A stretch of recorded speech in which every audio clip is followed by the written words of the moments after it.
This session is about project managers and how we are the new content strategists. Who in this room is actually a project manager? Actually. Like that's kind of their title. Okay, and the rest are wannabes or really like this room? Something? Okay, cool. Well, a little bit about me. My name is lwinter. I'm a project director or production director at August Ash, which really means that I manage a team that builds the websites, but I've had a career of project management all before that and still kind of do that. My Twitter handle is lwintermn. You might guess where I'm from and how everyone stole my Twitter handle before I got it.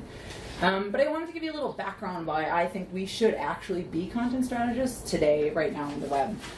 So I started a PBS affiliate in Minnesota, was a project manager. I managed series and documentaries, and we had like really static websites that we basically had there, and I put content on and nobody ever touched it ever again. Which is really nice is that TV has been around since 1927. It's actually invented by a 21-year-old, which is ridiculous because I wasn't doing anything amazing when I was 21. But that means it was around for 73 years. So when I started, it was a role. Everyone knew exactly what to call me for, connect with me. Everyone knew how to stay away from me. It was a really appreciated role. It really kind of fit into the process and flow. So it was highly defined. Then I made a jump in 2008 to an agency called Gordon Studios, and we built Drupal websites. At the time, Drupal had been around for 8 years, so a little different, right? It was really new. It still is kind of growing and changing, but it hadn't been around a while. So I kind of was lost, right? If you think about it, web started out, right? People were in the basement programming, and they kind of said, gosh, I need this to look prettier. So then they added on a designer. And then they thought about user experience. And then they thought about 20 roles. And then came the project manager. And they said, you know what, we have all this crap we have to do. Who can we get? Project managers, right? In fact, my job was created by two people sitting down and writing down all the things they hated. Right, Drew? They literally wrote down what they didn't want to do, and that became my new job. Turns out I kind of liked it, but it kind of put me in a weird spot, right? These are things I didn't really like, or really wasn't as respected or things, and so I was kind of on the side. I also felt that way about the community for a long time too. You know, the first project manager track at DrupalCon North America happened this year, right? Kind of crazy. It's hard to find a community. So, you know, I kind of wallowed in this a little bit and kind of was frustrated and stuff like that. And then it turned out, I kind of realized, hey, I don't need to be worrying about what I'm doing or not doing. I can do anything. Nobody was telling me what to do. And so what I think is really exciting for all those project managers is that this is like an evolution going on right now. We can determine when people start in 80 years from now, in that TV cycle, they're going to be doing what we set out today to be project managers. So just in the Drupal community and in the whole digital community, we have a big impact. And I think that we can be boundless about it, right? There's so many things to do. Accessibility, content strategy, user testing, all of these things that we can extend past our jobs. So for me, that looked like, oh, the slides look amazing. That I kind of thought about what makes me happy. You know, I always want to make the client happy. A happy project, a happy client, meant a happy team, and everyone got along really well.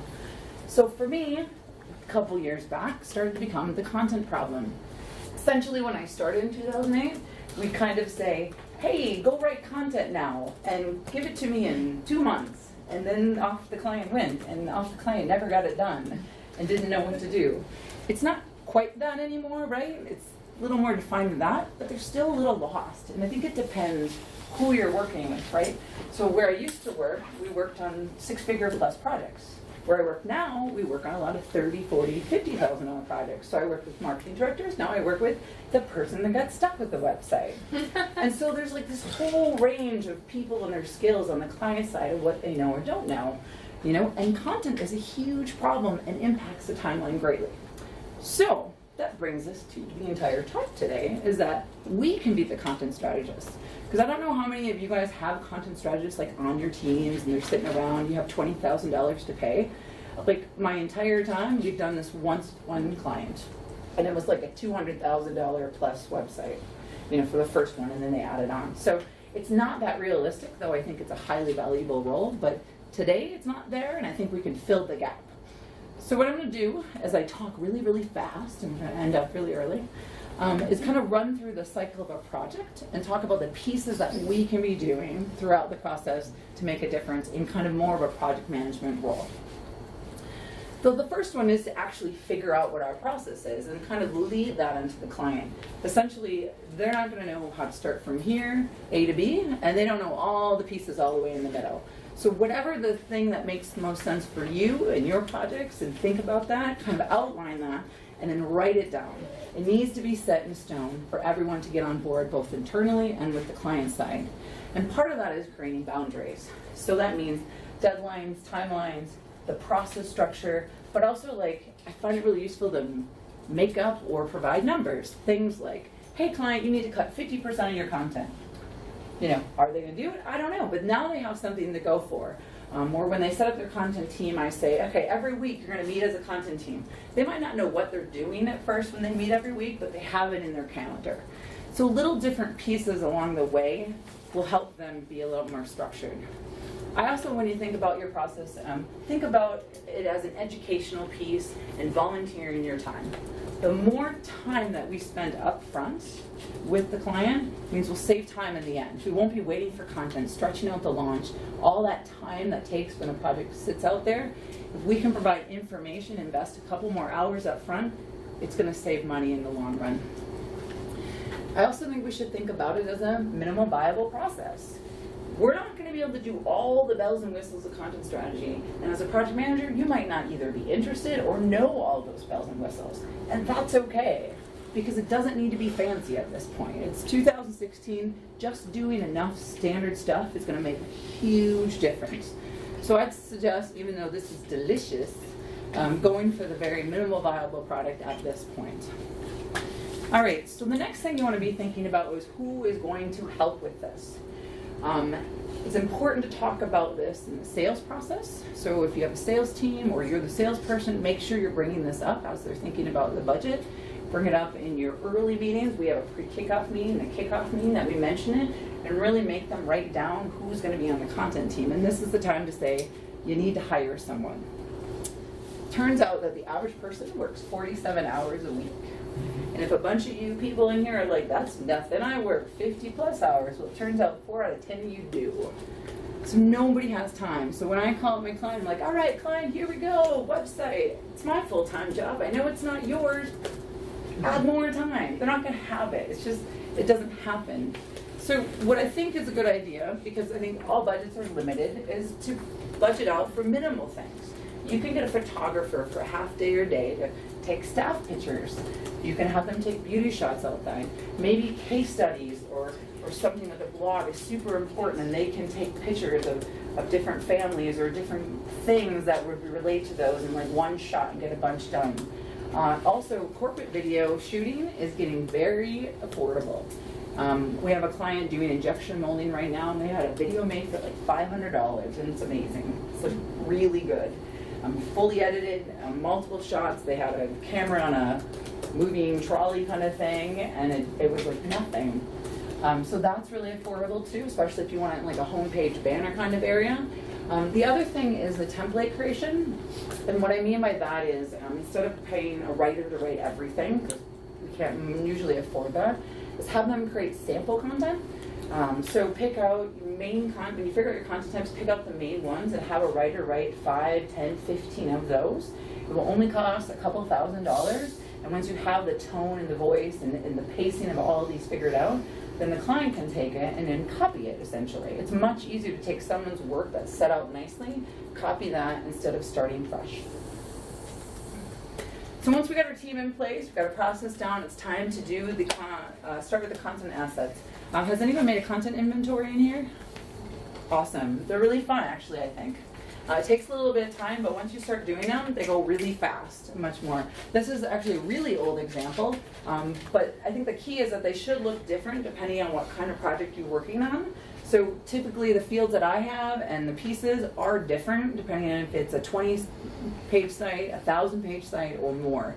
The key thing is somebody knows, gets everything on the page, and you know what it is. We do for the small to medium sites, the project managers on our team do them. And then the really big sites, the user experience person does it because there's enough content information that they need to digest to be able to make really good sitemap and wireframes. So we let them kind of do the hard stuff, but it's something more simple the project managers do and share that information. What did you call that spreadsheet? Content inventory. And there's like if you even Google that, there's a lot of different examples. Because I mean, this is even like different than I do it now. So it's just constantly changing depending on what it is. And then I think also depending, if you have a site that's really content focused and the problem is really in the structure and the navigation, I'd spend more time on this and making a lot more notes about the content versus if it was, a simple site with big design or a big feature, then I'd spend less time on it. You only have so much time to put to it, so I do more, change it up depending on what it is. This can take us anywhere from, by the time we analyze things, somewhere to 4 to 12 hours. So it doesn't take that much time, but just start to get more used to it. And this changes the conversation with a client. A client might think that they know what the site is that they want to build, but when you start going into their content, you do a content inventory. It becomes very clear that what they really need is something different. Mm-hmm. And we do this before the kickoff meetings, but we have a bunch of questions in the back of our head to talk about, and then we do all the analysis after the kickoff meeting or the first discovery meeting, so that we know what we're analyzing for. We know who the audience is, the user needs, the corporate goals and stuff like that. Yep. If you do this before the kickoff meeting, you have some preliminary meetings where you gather this information. We just do it. So we know the URL of their existing. So this is all existing content. Okay. This isn't anything new yet. Yeah. That will come later. But this is just like taking stock of like, what do we even have? Because what it kind of does is bring up like, oh, what's that thing over there? Or, ooh, we're seeing a lot of problems, or there's really nested stuff, or things they didn't bring up in the sales meeting. Or that link shouldn't be live. Mm-hmm. We find that, I recently found in the footer navigation a link that said "Oopta," and I went to like a test page. It was awesome. That's great. Did not a claim yet, but I did in the sales process. I'm like, that's amazing. Lynn, do you look at analytics and stuff beforehand too? Aha, we're getting there. I do that after, but I do analytics for something else, but the actual page analytics to go through this, we would do after the kickoff meeting. So our role really, I think it's a little bit of shared role, and it goes through the whole cycle of the website. It doesn't all happen in the beginning, but our role is really to create the document. I've tried where the clients go and create it, and I just feel like we don't know what's on the page then, they're not communicating it, and they don't necessarily know all the things to be writing down. So we create the notes. We try to make a lot of feature notes along the way, anything specific about something more complicated. We do a quick pass evaluation, which I'll walk through in a little bit, as well as analyze any Google Analytics or something else that we have. And then we're going to be adding in the new content once we figure that out, of course, and then creating the deadlines. What the client role is they need to be a little bit involved in this. First, I would like them to start gathering their assets. So that is creating the list of images and video, pulling that all together so they know what they actually have and what they're really missing. They also, when we get going on writing the content, they need to be responsible for assigning it to the people. I have no idea who works there, and I'm not going to presume who knows what about the specific subject matters. They also should be prioritizing for launch. So I'm going to set the deadline because I'm the project manager and I can do that better than they, but they need to be like, this is the stuff that's important to me, and then I can set some deadlines from that. And finally, they'll be updating the status all the way along of where things are at in the process. And we'll walk through all those pieces as we go. So the analyzing, so after the kickoff meeting, we kind of know where we're going. We want to analyze, do a first pass of analyzing. So I don't know if everybody does this, but this is kind of what I've started doing, and I've actually found it to be very helpful. But after I tell them we're going to cut 50% of the content, we also take a first pass. And so this column is the first pass. I literally write on there if they're going to rewrite it, if it's brand new, or if they're going to purge it. I literally just say purge, purge, purge, purge, purge, purge, which is kind of like a strong word for a client to get because that might be their baby. But it turns out it hasn't really bothered anyone yet. What it does is they usually look at it and go, okay, you're right. So instead of them trying to decide, what can I get rid of? I don't know, it's blah, blah, blah's content. They look at it and they're like, okay, if they really think so. And it's a really easy thing to do. You don't need to know a lot because usually it's, you open a page and it says, this event on 1981, and there's dates wrong, it doesn't map to what you're doing anymore, it's bad links. It's very easy to find a bunch of stuff to purge right off the bat. And if you know that isn't aligning with their new goals and focus, you can just get rid of it. So I'll either do it inline or I'll throw it down the bottom and just let them go through it. I've heard just really positive feedback from that, and that they don't very seldom turn it around and change a lot of things. So how do I do that? Well, I think about 6 different things. I first want to make sure, is it useful to the audiences? Do they even need it? This isn't just about the organization trying to communicate something, but do users even want to come here? And does it align with the organizational goals that we've set out for their digital plan? Is it fresh? When did somebody last update it? And if it hasn't happened within a year, somebody better tell me a good reason why it's going to start happening, unless, of course, it's something like a blog or a news item or something that makes sense to be dated. Is the content accurate? And so if it's not updated regularly, start to wonder how credible it is. We're working with the Minnesota AIDS Project right now, and we went through a lot of their content, and it's old, and you don't want to be the source of information about HIV in Minnesota unless you're going to keep it up to date. So we decided to get rid of a lot of stuff because they just didn't have the staff time to do it. They're focusing their efforts otherwise. And there's frankly a lot of resources online about HIV. Does somebody own it? If somebody can't tell me who's going to own this piece of content, then it goes, like, bottom line. Because otherwise that problem where you stack up the content again is going to just keep happening.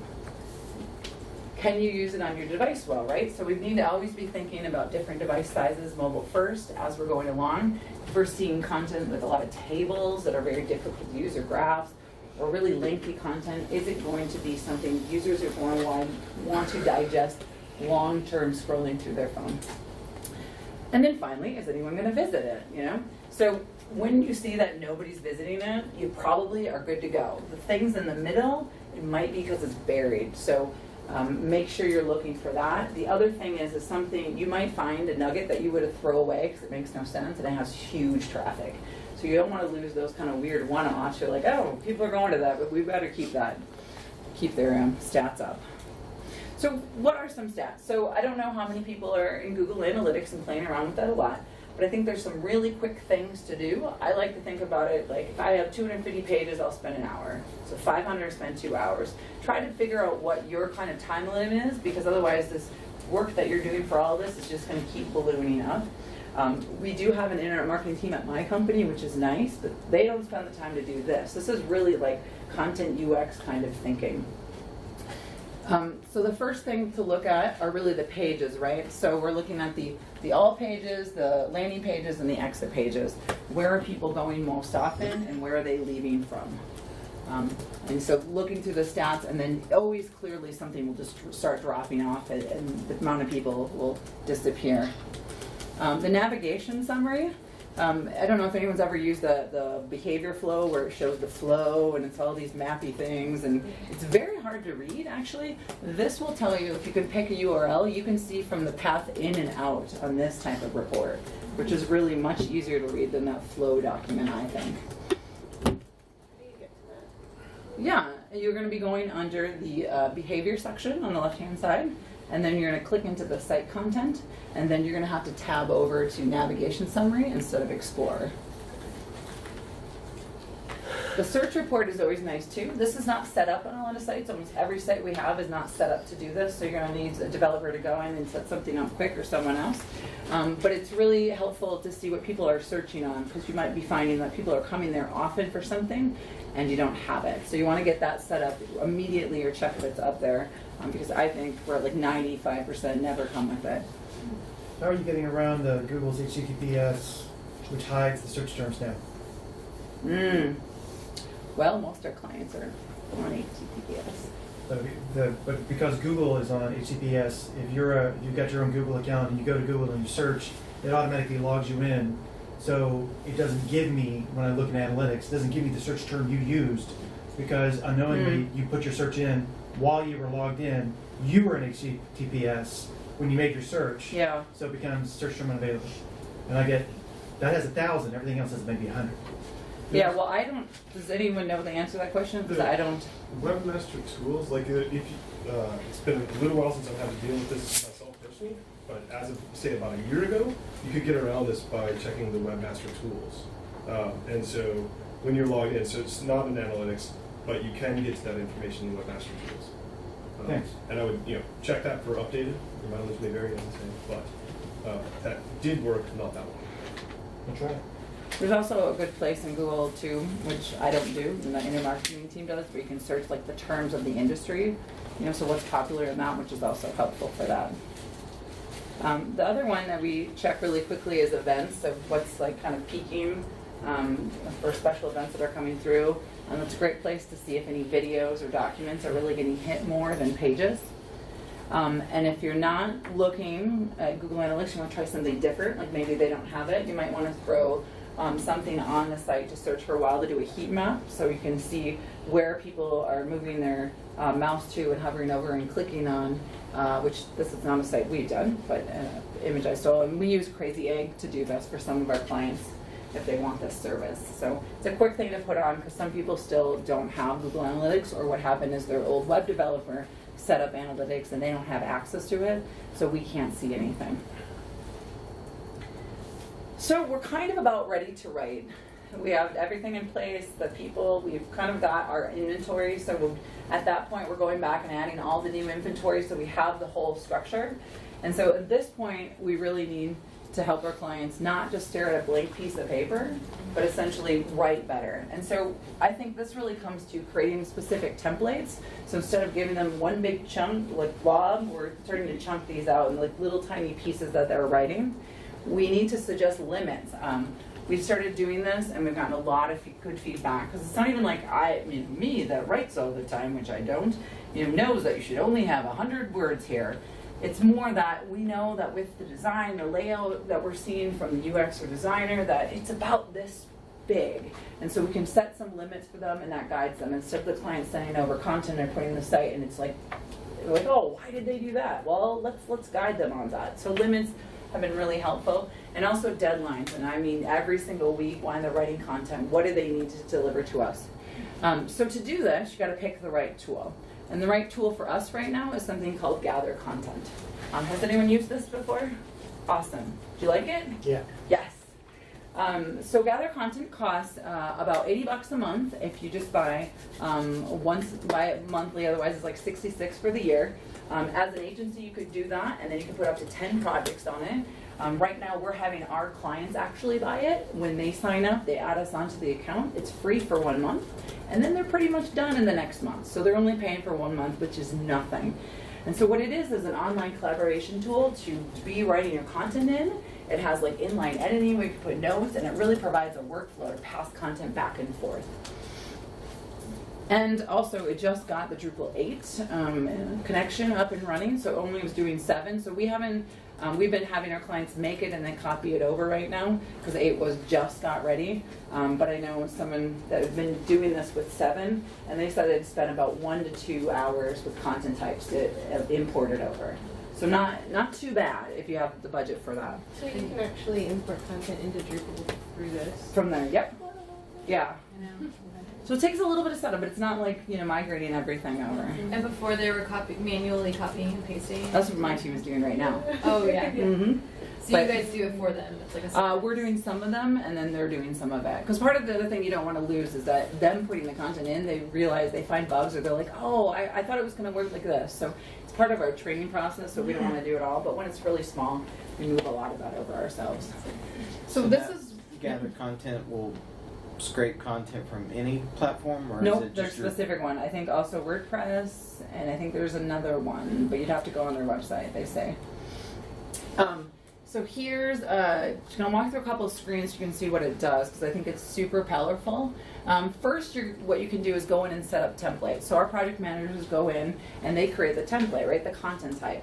And right in there, you have all this, you label your content type, and you have a suite of things. So you can make a text field, an attachment, guidelines, checklist, radio buttons, and you just literally drag them in here, and then you title them.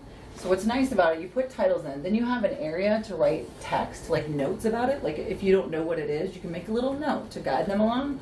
And then you can also set a word limit. So as they're writing, the limit pops up on them and bugs them, which is awesome. I've actually This is client Gather go, Content. this is, Okay. I'm going to do like 5 screens of it. Okay. And I've literally had clients call me, oh no, I went over. I'm like, it's okay, just try to stay under. It's great. So you can put that all down there. The other thing you can do is, if you have a wireframe or design, take a screenshot, plug it in there so they can reference it. And this is also where we're going to take our spreadsheet, copy the old URL, we can throw it in there. So we can make an old URL field, we create the actual sitemap, we can throw it in there, can reference it.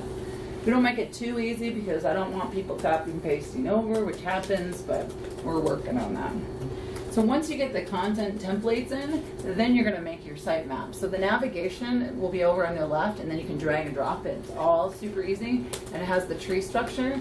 Then as you get those in, then you can assign all the different templates. My NAs are dead pages, where essentially this site was a click the navigation to reveal the navigation. So we have dead pages where they don't have to do anything. Then you're going to add the due date, which is great. So this is where I'm going to put in, after they told us their priorities, project manager, is going to say, okay, this week they're going to do this, this, and this. But we don't do that until they assign it. So what we do is, after the wireframe meeting, within 1 week, we present, gather content, and train them to them. So we'll be able to make all the changes that we came out of wireframes, and then their first task to do within 3 days is assign the people in there. And then from there, then we can assign what to do, so that we don't assign one person all the work to do really fast, and then it's misbalanced.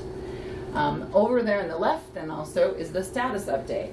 So this is the workflow functionality. You can hand enter all the different workflows that you want to do. However, it needs to pass back and forth. Maybe there's only 3 steps, maybe there's 7, and you can just add them in. And what's nice about it, as I'm going along, I just pull up the thing, go to the dashboard and see how fast are they, how much time is left. So I can do a quick view. The other thing is I can just go in and look at their content. Does it even look good? What are they putting in there? Are they on the right track? So it now has given me the visibility to see what they're doing. Where it was like this black hole, I'm like, I'm on track, great. You right? Yeah, we're great. Oh, I didn't write the content. Crap. You told me. Well, why didn't I just, I thought? No. So the one thing you have to decide though is, as far as media, do you want to put that in there or not? We also, so we're working on a project right now that's for a capital insurance company. Super exciting, but we put in the base of all their navigation except for the resources, because there's 1,000. So we're not putting in here, we're dealing with a different way. They actually chose to manually import this into the site instead of doing it programmatically. We'll see if that happens, but so we left that out. So it's kind of just figuring out what works for you, making it very clear to the client, and then getting on their butt. This is like that project management, bugging them. Question, Lynn. Yeah. When they're inputting things, are these just plain text fields and you do all the styling and stuff Yes. afterwards? Yep, it's all that. No Yep, and we tell them nothing? no, it's all plain text. So it should be taking the styles when it comes in. Yeah, which is also another nice thing, because when clients use Word, they start bolding everything, putting all that crap in, and so it's always a problem anyway. They're like, oh, when am I going to do it? Don't worry, we'll get it over there. So we also say we're trying to get this all done before we do training. So it depends how your process is, but we do training, and then we really want to be focusing on content entry. So I try to say 100% done, and then I hope they get to 80. Because otherwise, if they're still creating content while they're supposed to be putting it in there and finding bugs and figuring stuff out, then we got a whole problem. So let's talk about writing. So I'm not a writer, but it turns out like a lot of these basic writing things, like bullets and headers and all this stuff, like you can Google this all day long and Google and provide this information to clients. So I'm going to walk through a couple of things that are more related to that and some more of like project management ideas. The first thing is you can't have it all. I have rarely worked on a site that's bigger than 5 pages that ever had all the content done. It just doesn't happen. And so instead of everyone panicking or moving the deadline, even though I keep saying, don't worry, you can launch without your content done. Don't worry. And they're like, no, we need to move it back 1 month. And it just keeps going like that. So what I try to do is I do it early, like kickoff meeting, sales meeting, reiterate that. And then I make sure that my client, project manager, boss is in the room when I say it. I want them to be on the same page so we don't have a problem. Some other things that I found helpful that clients have told me is that gathering the media is the best way to go. Otherwise, as you're writing content, you're like, oh, I need an image for that. Oh, I need a video. And then they stop writing. Get one folder, wherever you're going to put it, online or within the organization, like file folder system. pile everything into there, and then they can just be pulled. It also helps because when there's a large amount of people writing, they don't sit and go and get their own stuff, which happens maybe at like a school where they think the branding can be like kindergarten view versus like high school, but there's a limit on the visual brand that they can have. I think it's also good to work section and by section or type. So what I mean is like the entire About Us section or the entire blog content type. When clients go ping pong all over the place, what they end up doing is taking the easiest stuff first. And so they do the easy stuff first, and then they get tired. Because, you know, the client, there should be like a good graph of the client at the beginning of the project and the excitement and energy to like the end, and I'll go.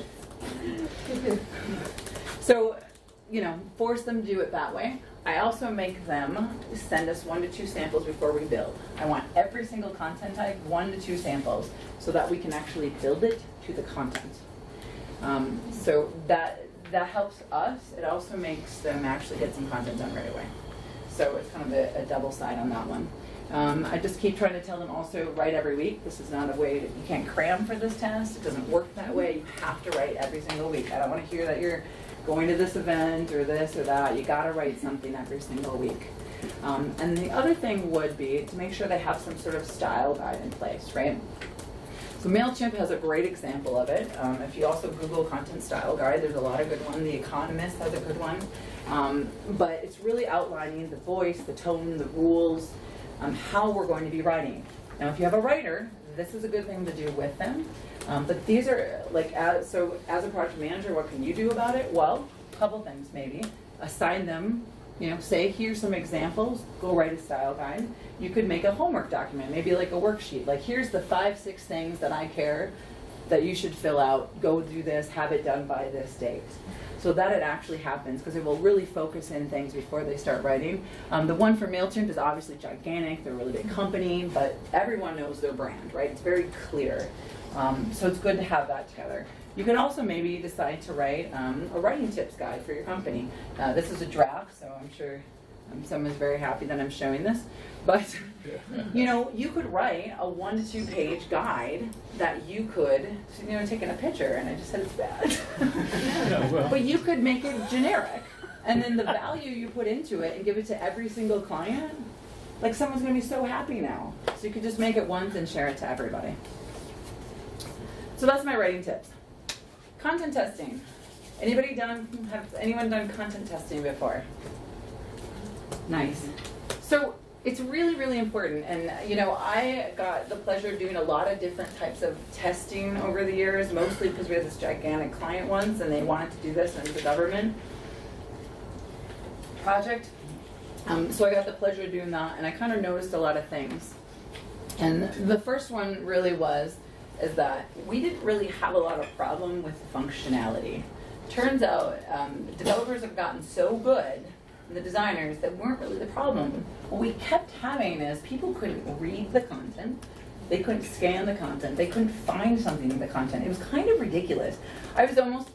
We did this like, we flew to Missouri and did, you know, 5 users came in and we asked them all these questions. It was for a hunting and fishing, trapping and killing kind of website for the government. Basically, well, the DNR for us, but I don't know what it's called out here. And we went through and be like, oh, and we'd literally watch people's mouths go down. You're like, click it, nothing. It's like, oh my God. And so we went down there to test all these features that were totally fine, and it was the content that was the problem. So there's 3 things, if you're going to be able to fit this into your minimum viable process, that I'd consider doing. And one's readability, one's findability, and comprehension. And I think our clients can do this. The first one is readability. So it turns out, the last study they did on literacy is from 2013. Turns out that 14%, or 32 million US adults, can't read. And on top of that, 21% read at a 5th grade or lower. So that means we have 35% at 5th grade and lower. Holy crap. Yeah. That's, and it's 2013, so it's either up or down from there, which could be even sadder or better. But it's a lot. So we've got to really think about that when we're writing content. And on top of that, if it's not just like trying to write to lowest level, so like, you know, say you're working at a college and they're like, well, that's, you know, everyone that comes here is a PhD and all this education. Well, how many seconds do we spend on a website? We just want to scan it and get through it. So you really want to be writing for those people too, as well as for search engines. Was that 30% in the United States or 30%? US. 35? Yeah, I'm sure it's better in Europe. Yeah. So it turns out there's a cheap, easy test to do, and it's at readable.com. Essentially, you could either take a URL or take a piece of content, copy the content over, put it in this little hole, hit the button, and it will give you a score. So the content I threw in here gave it a ninth grade level. You want to be targeting somewhere between a 5th and an 8th grade, unless there's a specific reason, like, you're doing a site on welfare, or, it's more government focused, you might want to go lower versus like, marine biology website or something. So you should kind of take it into account. Now, I have heard from universities that this is annoying to see, the grade level. So trying to keep reminding them, either cover that up or something, or just keep reminding them it's not really a grade per se as much as where you're trying to get for quick readability. But this test is really easy and something clients can do quickly. I Is this think even reminding them that nobody likes to be reading hard stuff. It's too hard. So even people who have graduated with a master's degree or something, they're fine with the 9th grade level because they can get through it really fast. Yeah, and I They think like we're that. reserving it for like a case study for a specific thing. I mean, certain content maybe can be like that, but it's a very small % on your site. Yeah. Do you need to take account font size? Maybe the Not this. Yeah. This is I mean, strictly demographics are readability. considered people over 50 probably need a larger font size. The accessibility needs, yeah, Yeah. absolutely. We're not tiny. Quick question. We do a lot of websites that appeal to, or that are visited by people with English as not their first language. Is there a grade equivalent that you should kind of take into account for That's a that? really good question. I don't know. All right. I'm gonna Google that after this though. That's a good question. If anybody wants to, that's a good one. And the font size thing, my designer is like 25. And I Yeah. tell every time I look at a mock-up of his, I'm like, can you make it a little bigger? Right. So after about 20 times, he started making it bigger. So it took a year of yelling at him. But this is great. This is also, you can pop up gather content. They've started working, throw 5 of them in and let them know right away too. So this won't take very much time. Turns out though, well, I'll get to that in a second. The next thing is findability. So you can actually find something on the page. So you'll kind of see that these might be a different test you want to do depending on what your site content's about.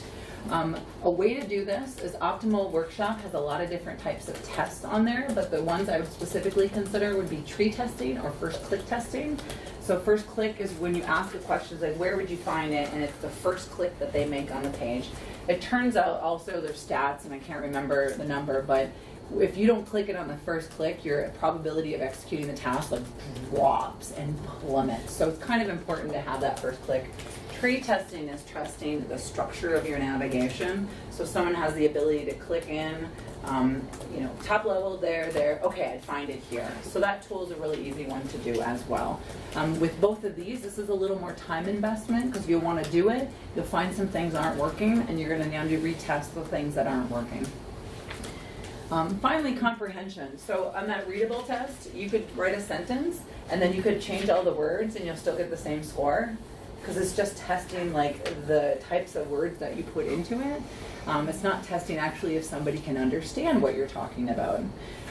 So with comprehension, the best way to really do this is sit down in person with someone and ask them some questions. So ask a task-related one. So here's an example. One of the user tasks was talking about the hunting and fishing, and we had to ask them of how many deer or horns or something. I don't hunt, so I don't remember any of this stuff.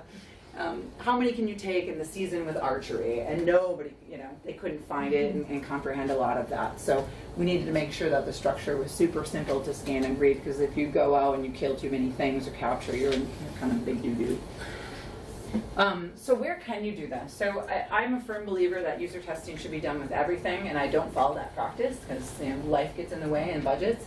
But it really should be really easy. So a great place to try, go to Starbucks. I don't know if anyone's used the Starbucks app. I've cut coffee this summer, but it's amazing. You can just hit the button and it shows up. You could bring someone to your little table and say, hey, will you do this? I'll buy you coffee. Okay, the coffee arrives, and you go through a couple questions. Also, you want to do some internal testing, or if a client has customers that come into their office, you can just set up shop there for half a day. A lot of clients of ours have conferences that they host. So you can also do that at a big conference they have. The last resort is really online. I put that up there more as an option, like you could pay like per user to have somebody run them a test, and then you get a recording and information from it. But the problem is you never know why. You can't ask a follow-up question when it's done online. So I would highly avoid it unless you're looking for like a really specific group of people that maybe you can't gather up. That's important for testing. For example, I think maybe like an accessibility thing or a certain race or something. I've never had that. They also accessibility is kind of the bigger one, but I know a lot of that's the growing popularity, which is great and needed. And so like I know in Minnesota now there's there's a place that actually will test the first site for free for you. So. So maintenance. So governance is super important. Really, really important. It's the process of managing roles, tasks, workflow, documentation, and training for content. And it turns out nobody wants to do this when you're done with the website. I had a client that I worked with that had like 5,000 pages when they started. That we did their website. It had been like 4 or 5 years. And then they were ready to redo it, and at that time I had switched companies, and they had interviewed my new company for the job, and I was like, oh, well, where are you at with your pages? Well, we're at 15,000. I was like, what? What happened? Like, how does that happen in 5 years? And they didn't have a governance plan, which is funny because they were like the one client that had, bought the content strategy book and got the expert because there's a big firm in town and went through this whole process. They didn't do that. And I think essentially, what happens is you get so much time when you're in the process of it, like a client gets time set aside to work on it, and then when it's done, the boss says go back to work, and everybody ignores it. And so my new theory, which has not been proven yet, is to not talk about it for a long time, and then at the 3-month mark, have a little workshop. And if this doesn't fit in the budget, I kind of don't care, because what happens when you go visit a client at 3 months is they go, hey, by the way, we were thinking about this thing, and it turns out it becomes a sales opportunity. So you do like a good deed, and then maybe a sales opportunity comes out of it. And really just keep it simple, because this is like low barrier to starting to fail. So you want to just outline some minimal things. So running like a 2-hour workshop, walking through who's writing content now, because all that and the workflow should change from when you're doing the website. There's probably more people involved. It's a heftier workflow. Now it should be kind of slimmer, leaner, and quicker to get stuff up there. They should have an editorial calendar. I'm surprised how many people don't. And this is like, they should start thinking about a full-wide digital plan, right? This isn't just the website. So their social channel, newsletter, anything they're trying to communicate. How often are they doing it? Start from a year for high-level goals, quarter, month, and then week. Unless you don't think they're going to write content, then just focus on the month. They need to actually think about the old stuff. So one great thing is to go through the content types and write down how you're going to maintain each content type instead of each piece of content. That's super daunting unless it's a small amount, and just think about it as the larger view. And then make sure there's a way to measure if this is even worth anything, because they're going to need proof to the boss the next time they want to make changes or improvements that things are working, and to continue to invest their time. They also want to make an impact, whether they're trying to sell something, raise more money. You want to be making sure you have an impact, so you need to know that. So you're kind of done with the process, but along the way, there's a lot of issues with politics, right? Internal problems that, the client project manager has to deal with. And I think there's some things that we can do to help them through this. The first thing is, they're trying to decide what goes on the site, and they're arguing, and everyone has their thing and piece of the pie. Specialized individual communication is helpful. I tell clients, if there is a stakeholder team outside of the stakeholder team, like that extra, oh, well, they don't need to be in the meetings, but they have a lot of opinions. Those people, I tell them every 3 weeks meet with someone. 4 weeks is too long, 2 weeks is too often and stressful. 3 weeks, you'll have something to show them, some document, and they can know that that is the time to give feedback. So it gets everybody in the right mood. Oh, I get to have feedback. I get to see, okay. Turns out they don't have a lot of feedback. They just want to be part of the team. And so setting that up. Another way is if there is a lot of internal strife, doing stakeholder interviews beforehand. I don't know if anyone's done those, but as the client, go in and 10 questions about like, what are your hopes and goals? What do you think the most important thing on the site is? What are you worried about with the project? 10 things that you can just do one-on-one with them, so then it's just them and it's not the other people from the stakeholder group, so they can really just let go and let it out. I also had a client once, because they worked at the Science Museum in Minnesota. It was a really tense political environment. They had a lot of different stakeholders. And he would go with a couple people that were really stressed out about how all their stuff moved to the bottom of the page or deep end. He would meet with them 2 to 3 times throughout the project and just went to their office and just let them talk.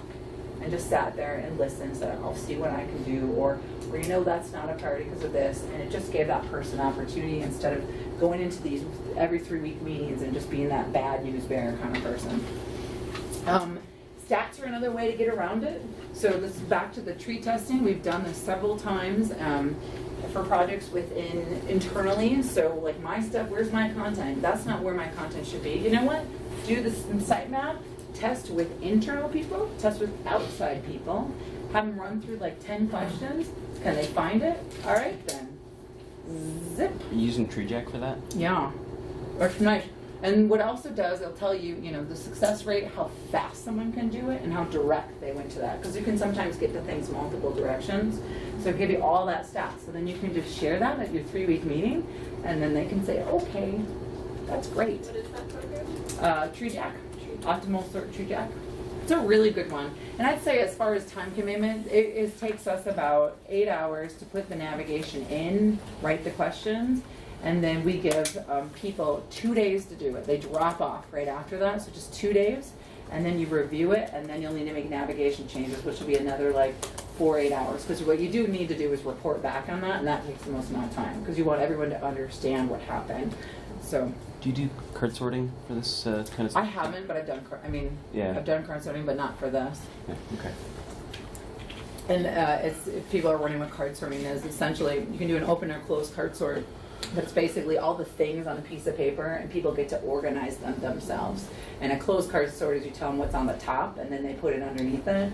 And then open is they get to decide how to group everything by themselves. So it's actually a really good one to do internally as well, because then they kind of start processing, oh, we're missing that, or oh, I didn't group it like that. And Optimal has a tool for that as well if you want to use that.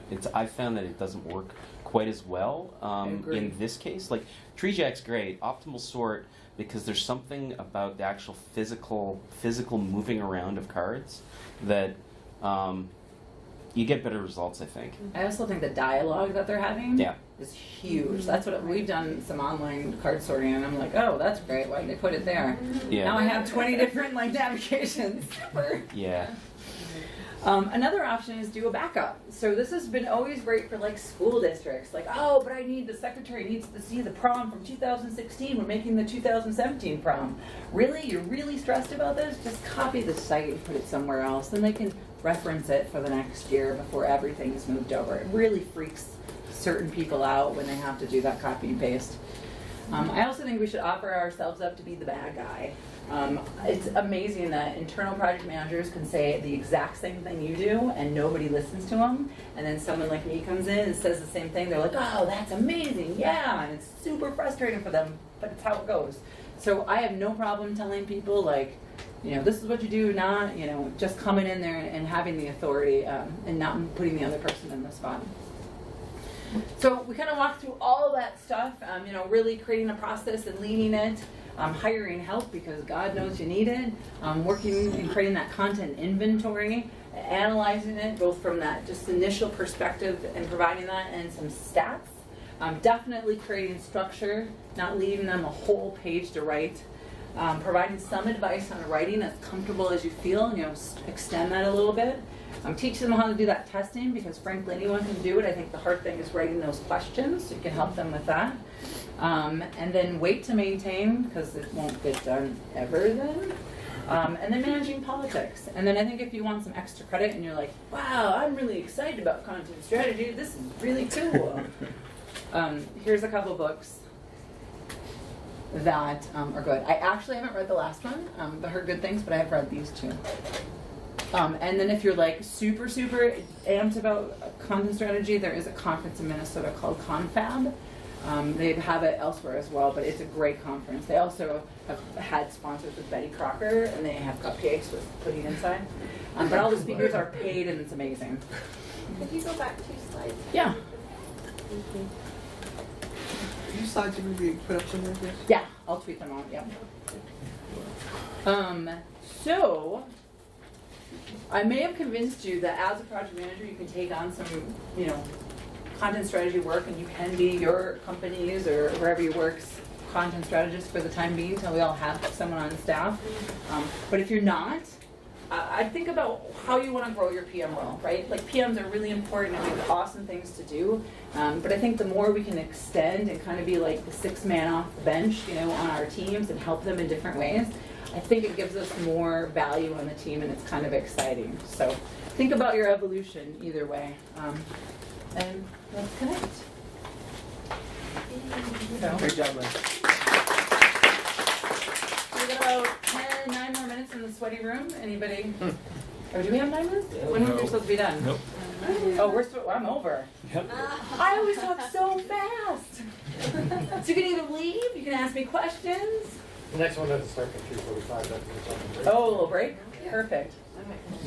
Do you treat multi-sites in the same way when you tackle Multi-sites? Yeah. I think I break them into pieces. As a separate Yeah. strategy thing? Yes. I mean, it's not the overall of what you're trying to go for, but as far as filling out the content structure, they're different pieces. So I would put them on separate projects. It's too much. The key is like how do we not overwhelm the clients? Like that's the entire goal. So the more we can break it into smaller pieces and focus, the better it is. Thank you. Do you want me to email it to you? Here, you wanna? Here, I'll give you my card. Are you tweeting to that? Yeah. Okay. I know I have cards somewhere. Got my gloves because it's cold in Minnesota when I come back. How cold is it in Minnesota? It was like 40 when I left. So it just had a cold side. I'm going to email you and ask you for Slides, just so I remember. I heard that it's a migration. Yeah. So when you guys do like the content inventory, content strategy, all that stuff, and also I didn't even realize you were do you there. guys figure out how to like So it depends, yeah. So so it's been very different. Like a year ago, I had this big budget, and now it's like teeny tiny. So what I'm trying to do is just pull pieces. So when it comes to the testing portion, I'm at this point just handing things off to the client to do. Yeah, So it's not that. Now, when we do have a bigger project that has problems, we will build into the sales process triage or different things, depending on what their problem is. I do all the sales proposals with the sales line. Yeah. So I can kind of influence that. But then as far as content goes, I just make sure there's something between 10 to 20 hours, and what we get in, we get in, we plan. It's gonna be better than and then you give them So it'd be a perfect, Yeah. I don't know. But I think the key is like the more you can like take away like I with small clients I worry less about what they know what I'm doing as much as like here's what it is and here's the piece. With really big clients that are more educated, you're working with marketing directors and all these things, they can be more part of the The ones process. I have. I do, yeah. And then also how complicated. So like if someone's like maybe more it's a bigger site, it's complicated, I'll go to some inventory like a sales spreadsheet and the other content. We're just working with someone and it's much more straightforward, there's not a lot of inventory. So I just don't have a contact, that's the first time that it's in. We just tell them what we're doing, and then we're up, start with that. I like that. I also really like the how you kind of decide whether you think people should purge the content. Because like giving them that suggestion is I think super important because you're like, this is in line with what we discovered. I think it turns out that if you look at the client and you look at us, who knows the most? Right. Okay, but there's kind of strategists, okay, they would, but they're not there. Yeah. And I still would know more, and I can always say no. So I think if you have a better perception, otherwise I get so frustrated. Oh, they put my content, they did this, And like, then, well, I they told them not to. also. Yeah, that's shame on me. Even when they just say, no, we really gotta keep that page, then you learn something really interesting about this page. Yeah. Yeah. Analytics. Yeah, That's what's real Yeah. versus what is assumed. and I let go of some things, but the other thing is too, like, oh, maybe I find it later if it's really important and it's not. And until they get to it. Because I always find that like content and features, but they don't get done at launch, they don't usually want to do. They make this list and then they come back, the list is What's really important. yeah, Is there a role you're on? they need to like not go all out when you get to launch. You need to do the minimum because they're gonna make so many changes at the end. Or do clients really just? I mean, it's getting better because as clients have gone through website builds, because 5 years ago, they're like, oh, I've never done it. Now they've done one, but it's like not in the content management system, and it's a little weird. So as that cycle And I'd goes say on, the same thing about educated with it. the whole, what almost on the get it was called, Well, thanks for your talk today. Yeah, you're welcome. We actually have a content strategist, so I have to let them know. Oh, Yeah, I know. It is so nice. So I wanted to comment on the 5th grade thing. yeah. Like just almost Okay. And so generally store page. big swaths of text are very bad. You don't get any spelling text. Homeless But shower. you have a really great visual sense for a page that's bulleted and chunked nicely. And so whenever I start looking at content, I just always see things that nobody else does. And it's really not about the words, it's just like all about, is that page comprehensible and readable from a very visual sense. Yeah.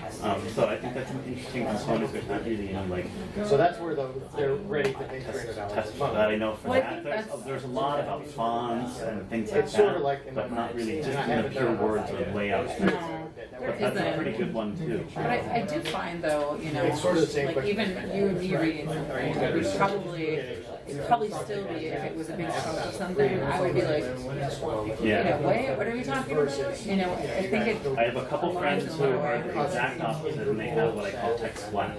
They can basically just see a whole page of text at once and instantly see it. Wow. And it's I think that's abnormal. It's abnormal at the other extreme, Yeah. but it's pretty interesting just in how you digest the page. Yeah. That's a good point though. I love gathered content, yeah. Testimonials and stuff like that. And then others. It's affordable, that's the nice thing. Yeah. Yeah, and the nice thing is too, because we've been making our clients pay for it. Exactly. Until we get to the point where we will be added on service, but then they always get them on free too. And then they value and they buy into it. I forget how So, important okay, I think it's important too. Never heard of it. Well, I do think that. Yeah. So they gotta write it I first. think last time we did it, we actually did copy things back out in Drupal for some reason, but even so, it put them through the process of getting their content ready. Okay. We're probably So it just does that.